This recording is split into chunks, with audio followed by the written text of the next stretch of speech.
Assalamualaikum warahmatullahi wabarakatuh. The Honorable Mrs. Oom Komariah and Mrs. Diah Prabaningrum, as lecturer of the Theory of Literature at the State University of Semarang. And don't forget, the friends I love, may you always be protected by good during this pandemic.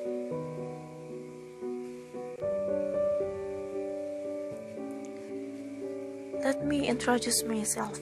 My name is Ngazizah Nuraini, number 21014200069 from Class 1 Indonesian Language and Literature Education Program, Indonesian Language and Literature Department, Indonesian and Art Faculty, Universitas Negeri Semarang.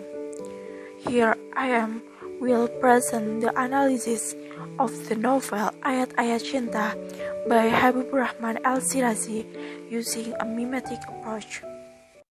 My background is using the mimetic approach because the mimetic approach is an approach that is often used to analyze literary works. Besides, the story in the novel is an imitation of the reality of life.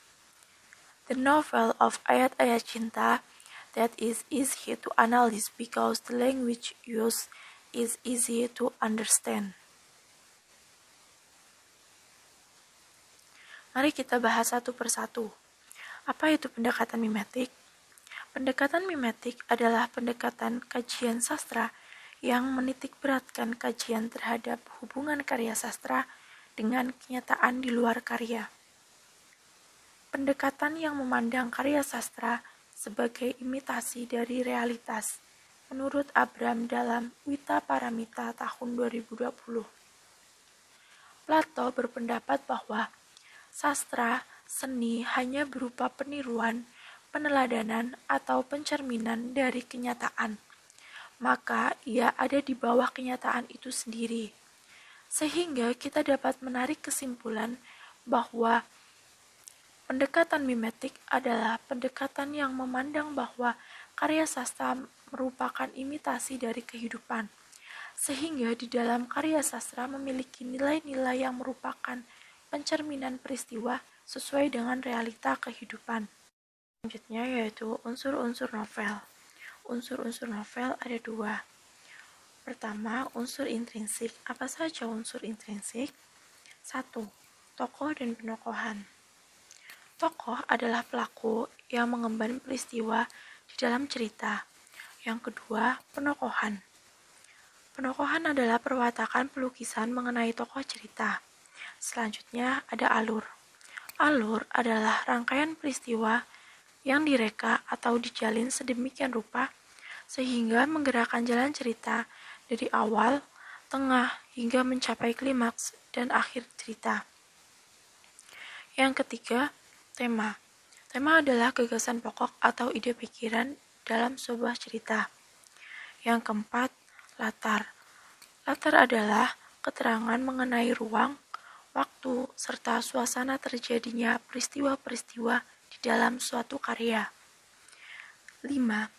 Bahasa atau gaya bahasa adalah rangkaian kata-kata atau kalimat oleh penulis atau pengarang.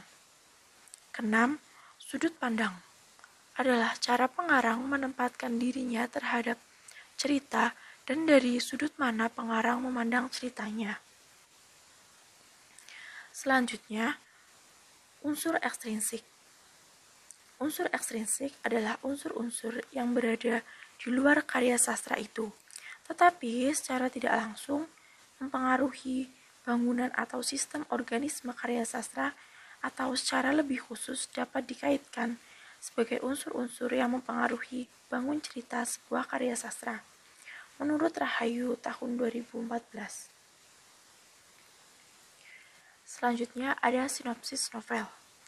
Novel karya Habibur Rahman Al-Shirazi yang berjudul Ayat-Ayat Cinta merupakan kisah dari seorang pemuda bernama Fakhri bin Abdullah Siddiq yang sedang menempuh pendidikan magisternya di Al-Azhar University Kairo.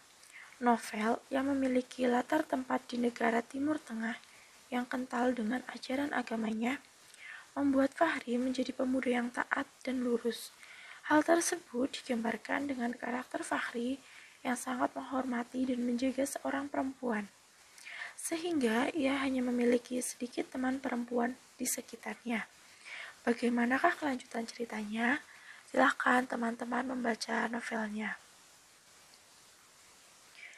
Berikutnya hasil dan pembahasan. Pertama, kondisi wilayah. Kondisi wilayah digambarkan dengan kutipan sebagai berikut. Aku sedikit ragu mau membuka pintu. Hatiku ketar-ketir. Angin Sahara terdengar mendesau-desau, keras dan kacau. Tak bisa dibayangkan betapa kacaunya di luar sana. Panas disertai gulungan debu yang berterbangan. Suasana yang jauh dari nyaman. Namun niat harus dibulatkan. Bismillah. Tawakaltu ala Allah. Pelan-pelan kubuka pintu apartemen dan wuz. Dari kutipan tersebut digambarkan dengan jelas bahwa keadaan Timur Tengah yang begitu panas. Sesuai dengan kenyataan bahwa ketika musim panas tiba, suasana di Kairo itu memang benar-benar panas. Mulai dari suhu yang hingga 40 derajat Celcius dan debu yang berterbangan. Bahkan ketika tidak kuat dengan kondisi pada wilayah tersebut, maka akan mengalami mimisan. Yang selanjutnya yaitu unsur pertemanan. Unsur pertemanan digambarkan melalui kutipan sebagai berikut. Allah yubarik fikmas, ujarnya serak. Tangan kanan mengusapkan sapu tangan pada hidungnya. Mungkin darahnya merebes lagi. Wa iyakum, balasku sambil memakai kacamata hitam dan memakai topi menutupi kopiah putih yang telah menempel di kepalaku. Sudah bawa air, Mas? Aku mengangguk. Dari percakapan tersebut terlihat bahwa teman-teman Fahri begitu peduli kepadanya, karena mengingatkan untuk membawa air di kondisi kota Kairo yang begitu panas. Hal serupa juga merupakan gambaran dari kenyataan yang ada di dalam masyarakat. Pada umumnya, di dalam sebuah pergaulan, pasti seseorang memiliki teman yang begitu dekat. Mereka saling membantu, saling mengingatkan, karena pada dasarnya manusia merupakan makhluk sosial yang tidak bisa hidup sendiri. Selanjutnya yaitu diskriminasi.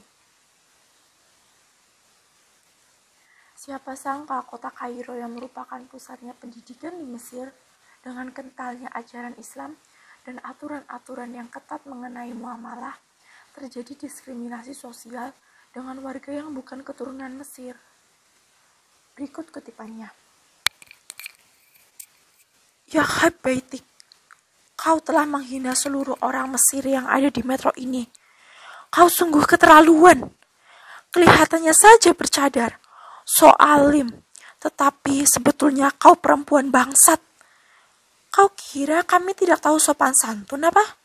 Sengaja kami mengacaukan orang Amerika itu untuk memberi sedikit pelajaran. Bukannya kau mendukung kami. Kau malah mempersilahkan setan-setan Buddha itu duduk. Dan seolah paling baik, kau sok jadi pahlawan dengan meminta maaf atas nama kami semua.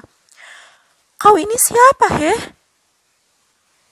Pemuda itu sudah keterlaluan. Aku berharap ada yang bertindak. Ashraf dan seorang lelaki setengah baya berpakaian abu-abu mendekati pemuda dan perempuan bercadar. Aku sedikit lega. Dari kutipan tersebut terlihat jelas tindakan diskriminasi yang dilakukan oleh sejumlah orang Mesir yang berada di dalam metro tersebut.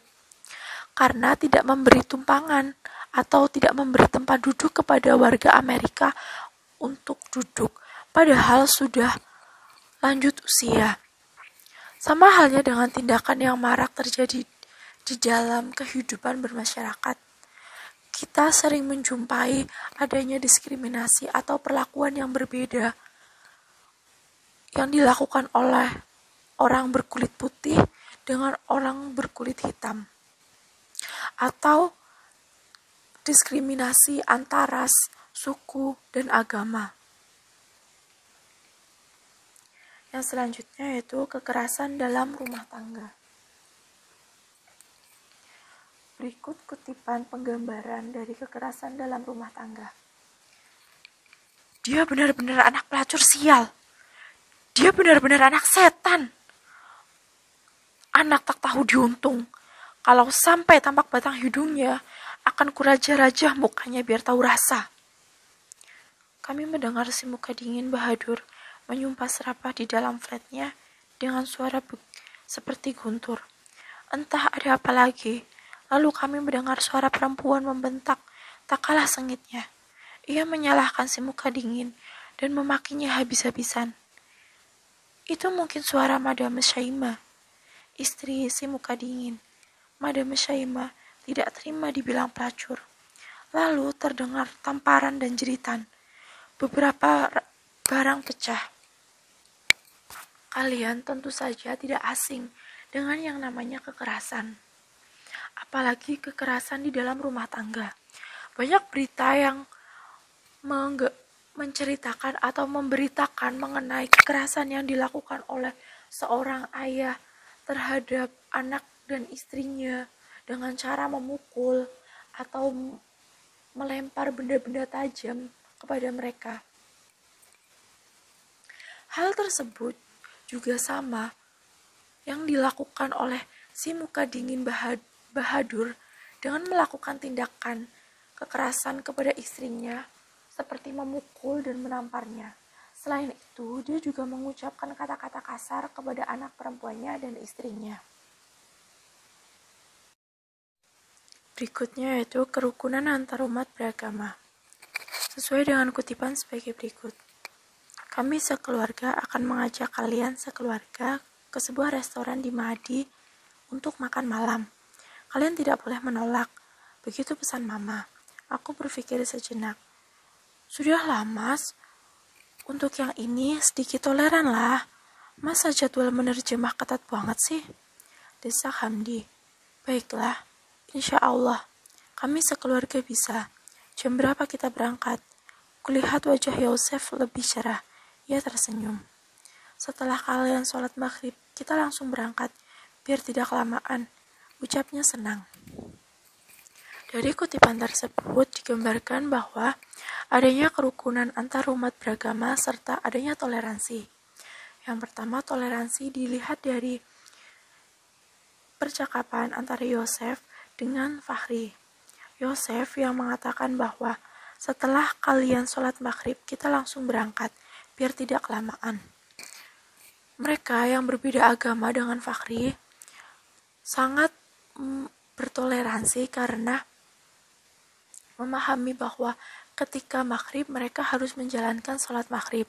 Oleh karena itu, mereka berangkat menuju restoran setelah mereka melaksanakan sholat maghrib. Yang kedua yaitu kerukunan antar umat beragama. Kerukunan antar umat beragama tentu selaras dengan kenyataan yang ada yang disampaikan oleh Ketua Umum PBNU Kiai Haji Said Akil Siraj di hadapan peserta konferensi internasional yang digelar Al-Azhar di Kairo, Mesir pada Kamis tanggal 2 bulan Maret tahun 2017. Memaparkan kerukunan umat di Indonesia meskipun berbeda agama dan berlatar belakang budaya yang beragam.